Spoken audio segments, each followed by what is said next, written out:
ধরেন একটা বয়লারের ভিতরে থাকে টিউবের বাইরে থাকে হচ্ছে আগুন, বা আমাদের ইঞ্জিনিয়ারিং ভাষায় বলা হচ্ছে ফ্লু গ্যাস।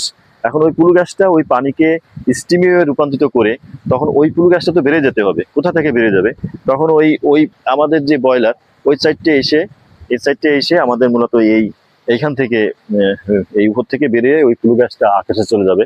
বা এই বয়লারের মেইন কাজ কিন্তু এটাই, যে স্টিম করা করতে ওয়াটার দিয়ে। কারণ ওয়াটার আমরা অ্যাভেলেবেল পাই, কিন্তু সবকিছু তো আর অ্যাভেলেবেল পাই না। এই জন্য ওয়াটারকে হিট করে আমরা সাধারণত স্টিমে রূপান্তরিত করি। যেমন আপনারা বাসা বাড়িতে যখন রান্না করেন, তখন কিন্তু যখন চুলায় হিট দেন তখন কিন্তু ওই ইসে হাঁড়ি বা কোলের উপর থেকে সাদা সাদা যে ধোঁয়া বা যেটাকে বলে ওটাই কিন্তু স্টিম।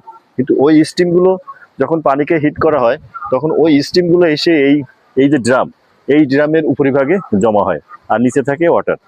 এখন এই উপরিভাগে জমা হতে হতে মানে এই বয়লার ভিতর থেকে এসে এর উপরিভাগে জমা হতে হতে একসময় মেলা প্রেসার হয়।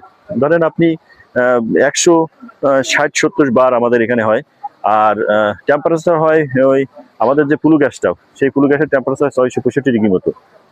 পানির স্টিম টেম্পারেচার এরকম আপনার 565-600 এরকম টেম্পারেচার হয়ে যায়। এরও একটা মানে নির্দিষ্ট ভ্যালু আছে, এর উপরে গেলে আবার ট্রিপ করে যায়।